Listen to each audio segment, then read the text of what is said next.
Fortran programming পর্ব 7-এ সবাইকে স্বাগতম জানাচ্ছি। আজকের আলোচ্য বিষয় হচ্ছে কন্ট্রোল স্টেটমেন্ট।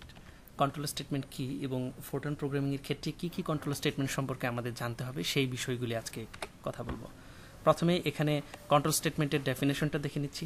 একটি প্রোগ্রাম এর এক্সিকিউশন ফ্লো হচ্ছে সিকোয়েন্সিয়াল, এর গতিবিধি নিয়ন্ত্রণে কন্ট্রোল স্টেটমেন্ট ব্যবহৃত হয়। সিকোয়েন্সিয়াল শব্দের অর্থ হচ্ছে ক্রম অনুযায়ী বা ক্রমান্বয়িকভাবে, যেমন 1 তারপরে 2 তারপরে 3 এইভাবে স্টেটমেন্টগুলো এক্সিকিউট হবে। তো স্ক্রিনে এখানে কিছু কোড আমরা দেখতে পাচ্ছি।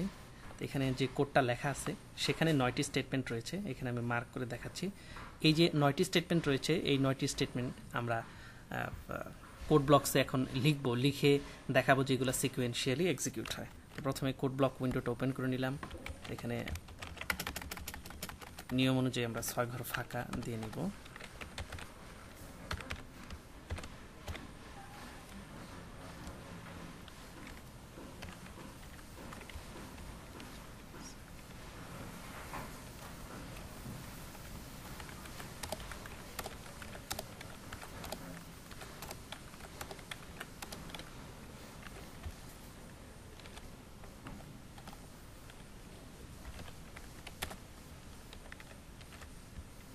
প্রোগ্রামটি লেখা শেষ হলে কিবোর্ডের F9 বাটন চেপে প্রোগ্রামটি রান করা যাবে। F9 চেপে প্রোগ্রামটি রান করলাম। রান করার ক্ষেত্রে দেখা যাচ্ছে ফলাফল দেখাচ্ছে 1 2 3 4 5 6 7 এভাবে আপ টু 10 পর্যন্ত। অর্থাৎ এখানে কোডে যে 10টি স্টেটমেন্ট আমি লিখেছি সেগুলো কিন্তু সিকোয়েন্স অনুযায়ী, অর্থাৎ একের পর এক ক্রমান্বয়ে এক্সিকিউট হয়েছে। যদি কখনো আমাদের এরকম প্রয়োজন হয় 3 নম্বর স্টেটমেন্ট এক্সিকিউট হওয়ার পরে সরাসরি 8 নম্বর স্টেটমেন্টে এক্সিকিউশন ফ্লোটা চলে যাবে এবং 4 থেকে 7 পর্যন্ত যে স্টেটমেন্টগুলো রয়েছে সেগুলো প্রিন্ট হবে না। এইভাবে যদি আমরা স্টেটমেন্টের ফ্লোটাকে কন্ট্রোল করতে চাই সেক্ষেত্রে কন্ট্রোল স্টেটমেন্টগুলো ব্যবহার করতে হবে। আমি সিম্পল একটা এক্সাম্পল দেখাচ্ছি। যেমন আমি 3 নম্বর স্টেটমেন্ট এক্সিকিউট হওয়ার পর এক্সিকিউশন ফ্লোটা 8 নম্বর স্টেটমেন্টে চলে যাবে। এটার জন্য আমি একটা গো টু স্টেটমেন্ট ব্যবহার করছি। লেভেল নম্বর দিতে হবে। গো টু স্টেটমেন্টের নিয়ম হচ্ছে প্রথমে গো টু স্টেটমেন্ট থাকবে, এরপর লেভেল নম্বর দিতে হবে। যেহেতু 8 নম্বর স্টেটমেন্টে চলে আসবে, আমি 8 নম্বর স্টেটমেন্টে কার্সর নিয়ে আসলাম। আমরা জানি যে ফার্স্টের যে কলামটা রয়েছে সেটা ফার্স্টের প্রথম কলামটি সবসময় কমেন্টের জন্য রিজার্ভ থাকবে। 2 থেকে 5 নম্বর কলামে আমরা লিখব লেভেল নম্বর। 2 থেকে 5 নম্বর কলামে যদি লেভেল নাম্বার লিখি তাহলে লেভেল নাম্বার 4 ডিজিটের হতে পারবে। 9999 হতে 001 এই রেঞ্জের ভিতরে যে কোনো সংখ্যা দিয়ে আমরা লেভেলিং করতে পারবো। যেহেতু গোটোর সাথে 10 লেভেল নাম্বার ব্যবহার করা হয়েছে, তো এখানে 2 থেকে 5 নম্বর ফিল্ডে লেভেল নাম্বার 10 বসিয়ে দিলাম। এখন প্রোগ্রামটার মিনিং দাঁড়াচ্ছে 3 নম্বর স্টেটমেন্ট এক্সিকিউট হওয়ার পর 4 নম্বর স্টেটমেন্ট এক্সিকিউট হবে এবং 4 নম্বর স্টেটমেন্ট এক্সিকিউট হওয়ার সময় 4 নম্বর স্টেটমেন্টে বলা আছে গো টু 10, অর্থাৎ 10 নম্বর লেভেলে যাও। সেক্ষেত্রে এক্সিকিউশন ফ্লোটা S04 এক্সিকিউট না হয়ে সরাসরি S08 এক্সিকিউট হবে এবং আমরা দেখলাম যে মাঝখানের যে স্টেটমেন্টগুলো আছে সেগুলো এক্সিকিউট হবে না। এখন প্রোগ্রামটাকে রান করি F9 চেপে। স্ক্রিনে দেখা যাচ্ছে 1 2 3 তারপরে 8 9 10 আউটপুটটা দেখাচ্ছে। মাঝখানে 4 2 7 যে স্টেটমেন্টগুলো ছিল সেগুলো এক্সিকিউট হয় নাই। অর্থাৎ একটি প্রোগ্রাম সিকোয়েন্সিয়াল এক্সিকিউশনকে যদি আমরা কন্ট্রোল করতে চাই বা নিয়ন্ত্রণ করতে চাই সেক্ষেত্রে কিছু স্টেটমেন্ট ব্যবহার করার প্রয়োজন পড়ে। এই স্টেটমেন্টগুলোকে আমরা বলি কন্ট্রোল স্টেটমেন্ট বা কন্ট্রোল ফ্লো স্টেটমেন্ট।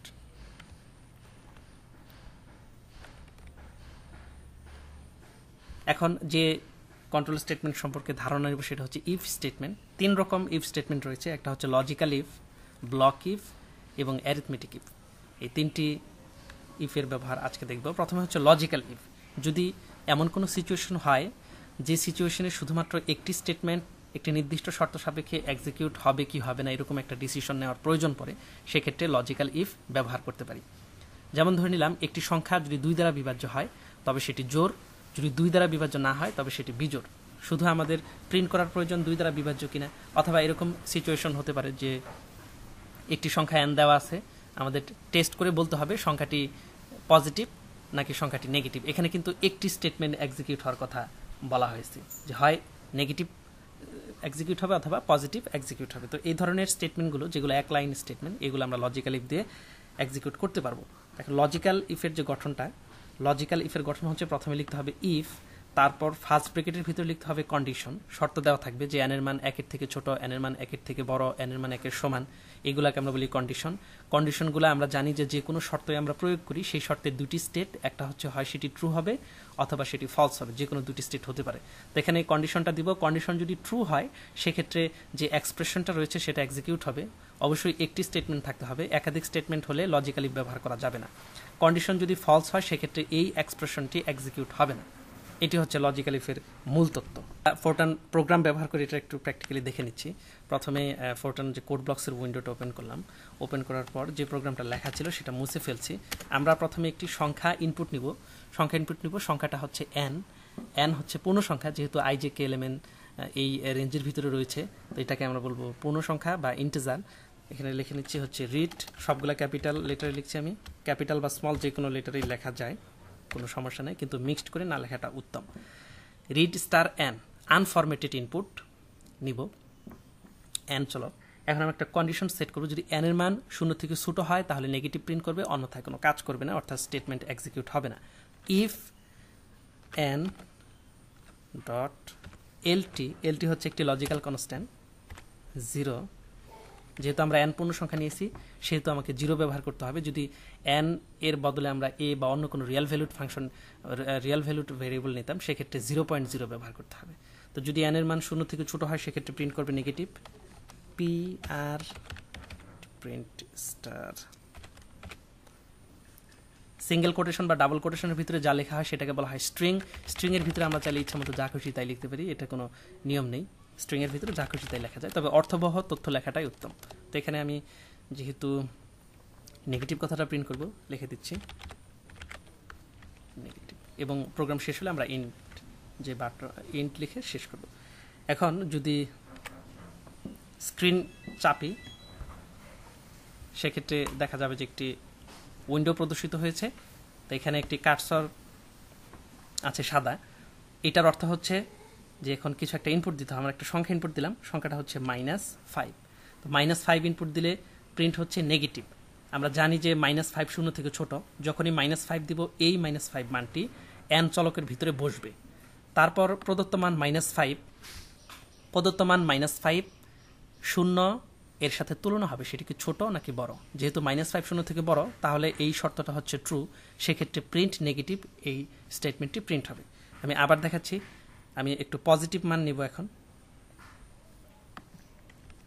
তো এখন আমি একটা পজিটিভ মান নিব, দেখি যে কি ফলাফলটা দেখা যায়। প্রোগ্রামটা আবার রান করলাম, তো রান করার পর একটা পজিটিভ মান নেই 10। এখন কিন্তু কোনো স্টেটমেন্ট এক্সিকিউট হয় নাই, কোনো কিছু প্রিন্ট হয় নাই। এর কারণ হচ্ছে 10 হচ্ছে পজিটিভ সংখ্যা, তাহলে যদি 10 আমরা ইনপুট দিই সেক্ষেত্রে কিন্তু n এর মান 10 সেট হচ্ছে। তো 10 তো 0 থেকে ছোট না, যেহেতু 10 0 থেকে ছোট না তাহলে এই স্টেটমেন্ট অবশ্যই ফলস, আর ফলস হলে ইফ স্টেটমেন্ট কখনো এক্সিকিউট হয় না। তো এটা ছিল logical if statement. Logical if স্টেটমেন্টের ভিতরে প্রথমে থাকবে ইফ, ভেতরে থাকবে একটা কন্ডিশন, এই কন্ডিশনের আলোকে যে কোনো একটা স্টেটমেন্ট আমরা এক্সিকিউট করতে পারবো। এটা হচ্ছে লজিক্যাল ইফ স্টেটমেন্ট। এলটি আমরা লিখেছিলাম, তো এলটি হচ্ছে একটা লজিক্যাল কনস্ট্যান্ট। এলটি এর পুনরূপ হচ্ছে লেস দেন, এখানে লেস দেন চিহ্ন। জিটি শব্দের পুনরূপ হচ্ছে গ্রেটার দেন, এইটাকে এখানে গ্রেটার দেন চিহ্ন দেওয়া হয়েছে। জিই শব্দের পুনরূপ হচ্ছে, এগুলা লজিক্যাল কনস্ট্যান্টের পুনরূপ হচ্ছে গ্রেটার দেন অর ইকুয়াল, ঠিক একইভাবে এলই এর পুনরূপ হচ্ছে লেস দেন অর ইকুয়াল, ঠিক একইভাবে ইকে এর পুনরূপ হচ্ছে ইকুয়াল, এবং এনই এর পুনরূপ হচ্ছে নট ইকুয়াল। তো এগুলো আমাদের তুলনা করার ক্ষেত্রে বা কন্ডিশনগুলোর ক্ষেত্রে প্রয়োজন হয়। দ্বিতীয় যে স্টেটমেন্ট আর ইফ স্টেটমেন্ট রয়েছে সেটা হচ্ছে ব্লক ইফ স্টেটমেন্ট। তো ব্লক ইফ স্টেটমেন্টটা হচ্ছে যখন একাধিক স্টেটমেন্ট এক্সিকিউট করার প্রয়োজন পড়ে সেক্ষেত্রে আমরা ব্লক ইফ স্টেটমেন্টটা ব্যবহার করি, কারণ লজিক্যাল ইফ শুধুমাত্র একটি স্টেটমেন্ট এক্সিকিউট করতে পারে। তো এখানে ব্লক ইফ স্টেটমেন্টের একটা উদাহরণ দিচ্ছি। আমরা ধরে নিলাম n হচ্ছে একটি সংখ্যা, যদি n এর মান 0 থেকে ছোট হয় সেক্ষেত্রে প্রিন্ট হবে নেগেটিভ, 1 নম্বর কন্ডিশন। 2 নম্বর, প্রদত্ত সংখ্যাটাকে মাইনাস দ্বারা গুণ করে পজিটিভ ভ্যালু প্রিন্ট হবে। 3 নম্বর, প্রদত্ত সংখ্যাটাকে 2 দ্বারা গুণ করে ফলাফল প্রিন্ট হবে। তাহলে এখানে দেখা যাচ্ছে যে n এর মান 0 থেকে ছোট হওয়ার জন্য আমাদের 3টা স্টেটমেন্ট এক্সিকিউট করতে হবে। যেহেতু 3টা স্টেটমেন্ট এক্সিকিউট করতে হবে সেহেতু আমরা চাইলে এক লাইনে এই স্টেটমেন্টগুলা লিখে শেষ করতে পারবো না। তো এক্ষেত্রে আমাকে অবশ্যই ব্লক ইফ স্টেটমেন্টটা ব্যবহার করতে হবে। খেয়াল রাখতে হবে যে লজিক্যাল ইফ স্টেটমেন্ট তখনই ব্যবহার করা হয় যখন এক লাইনে কোনো কন্ডিশন আমরা শেষ করতে পারি বা কোনো স্টেটমেন্ট লিখে শেষ করতে পারি। যখন একাধিক স্টেটমেন্ট এক্সিকিউট করার প্রয়োজন পড়ে সেক্ষেত্রে কিন্তু ইফ দেন ইন্ট ইফ অর্থাৎ ব্লক ইফটা ব্যবহার করতে হবে। তো এখানে দেখা যাচ্ছে ইফ স্টেটমেন্ট আমরা স্টার্ট করেছি, তারপরে দেন দিতে হবে। এখানে আমরা একাধিক স্টেটমেন্ট লিখতে পারবো, যে যতগুলো স্টেটমেন্ট আমরা লিখবো সবগুলো স্টেটমেন্ট এক্সিকিউট হবে যদি ভেতরের কন্ডিশনটা সত্য হয়। আর যেহেতু ইফ স্টেটমেন্টটা শুরু হয়েছে, ইফ স্টেটমেন্টটাকে ব্লক ইফটাকে অবশ্যই ইন্ট ইফ দ্বারা শেষ করতে হবে। তো এখানে প্রথমে এন এর মান যদি 0 থেকে ছোট হয় সেক্ষেত্রে আমরা প্রিন্ট করব যে এন হচ্ছে নেগেটিভ, প্রিন্ট স্টার। প্রথমে প্রিন্ট করব নেগেটিভ, দ্বিতীয়ত প্রিন্ট করব পজিটিভ ভ্যালু, ওই সংখ্যাটার পজিটিভ ভ্যালু কত।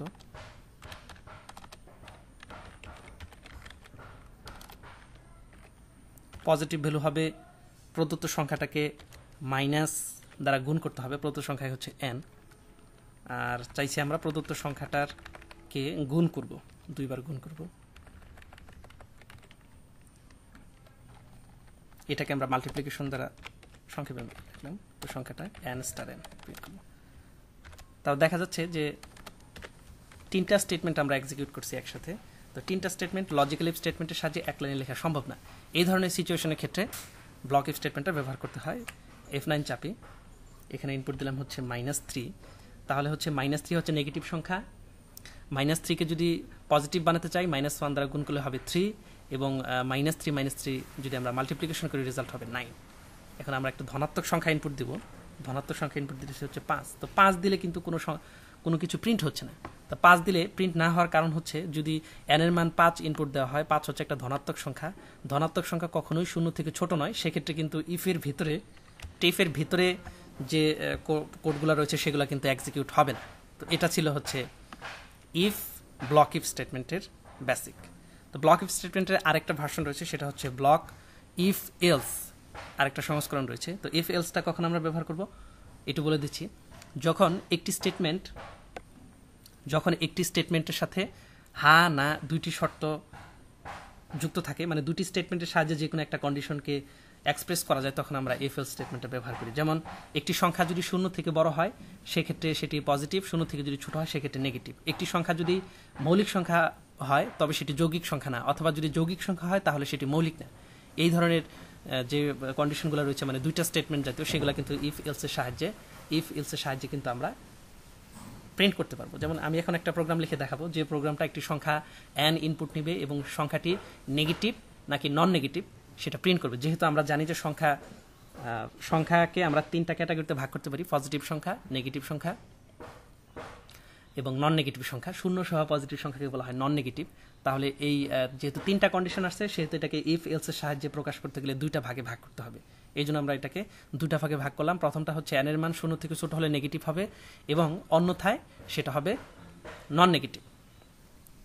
প্রথমে ঠিক একইভাবে রিড এন নিলাম, if N dot LT less than 0 then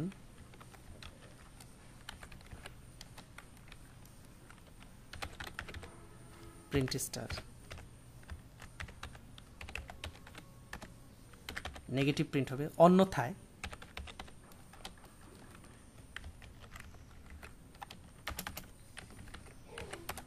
print হবে নন নেগেটিভ। তাহলে 2 ওয়ে কন্ডিশন যেগুলো থাকে সেগুলোতে আমরা নন নেগেটিভ। এখন আমি প্রোগ্রামটা এক্সিকিউট করছি, তো একটা সংখ্যা দিলাম -5 দিলে প্রিন্ট হচ্ছে নেগেটিভ। এখন পজিটিভ সংখ্যা ইনপুট দিই, লেখা আসছে নন নেগেটিভ। কিন্তু আগের যে স্টেটমেন্টগুলো আমরা এক্সিকিউট করছি, যে কন্ডিশন ট্রু হলে ইফ অংশটুকু এক্সিকিউট হয়েছে, বাকি কোনো কিছু প্রিন্ট হয় নাই, আর কন্ডিশন যদি স্যাটিসফাই না হয় সেক্ষেত্রে এলস ব্লকটুকু এক্সিকিউট হবে। অর্থাৎ আমরা যদি চাই কোনো একটা প্রোগ্রামের ভিতরে সত্য হলে কি এক্সিকিউট হবে সেটা ইফ অংশের ভিতরে রাখবো, এবং মিথ্যা হলে কি এক্সিকিউট হবে সেটা এলস স্টেটমেন্টের ভিতরে রাখবো। এভাবে আমরা চাইলে এভাবে ব্লক ইফ স্টেটমেন্টটাকে বাড়াতে পারি। এটাকে আরেকটু বর্ধিত করা যায়, এই জন্য পাঠ্যবইয়ের কিছু উদাহরণ আশা করি সবাই দেখলে বুঝতে পারবেন। পাঠ্যবইয়ে আরও কিছু ভার্সন দেওয়া আছে, তবে এতটুকু জানলে ওই বাকি যে স্টেটমেন্টগুলো এগুলো বোঝা সম্ভব। সর্বশেষে যে ইফ স্টেটমেন্ট হচ্ছে সেটা হচ্ছে অ্যারিথমেটিক ইফ। আমরা ইতিপূর্বে ব্লক ইফ এবং লজিক্যাল ইফ স্টেটমেন্টটা শিখেছি, এখন শিখবো হচ্ছে অ্যারিথমেটিক ইফ স্টেটমেন্টটা শিখব।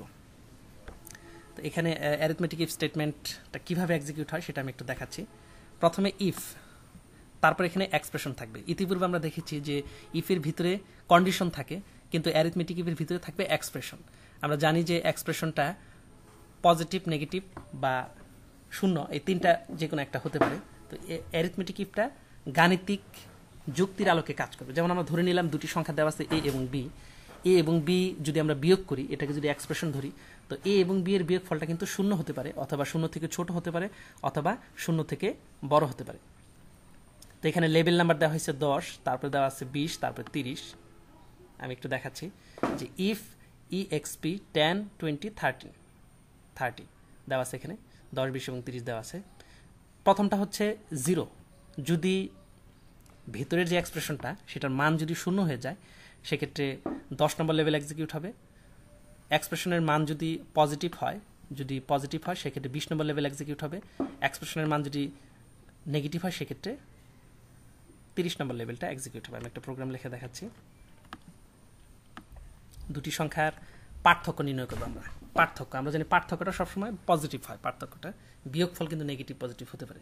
যেমন দুজনের বয়সের পার্থক্য কিন্তু পজিটিভ সংখ্যা। তো দুটি সংখ্যা আমরা রিড করব। রিডিস্টার পূর্ণ সংখ্যা নিলাম, n এবং m নিলাম। এরপর ইফ n বিয়োগ হচ্ছে m, লেভেল 10, ইচ্ছা মতো লেভেল দেওয়া যাবে 30। তো প্রথমটা হচ্ছে যদি n এবং m এর বিয়োগ ফল শূন্য হয়, সেক্ষেত্রে 10 নম্বর লেভেল এক্সিকিউট হবে। এখানে আমি একটু দেখাচ্ছি।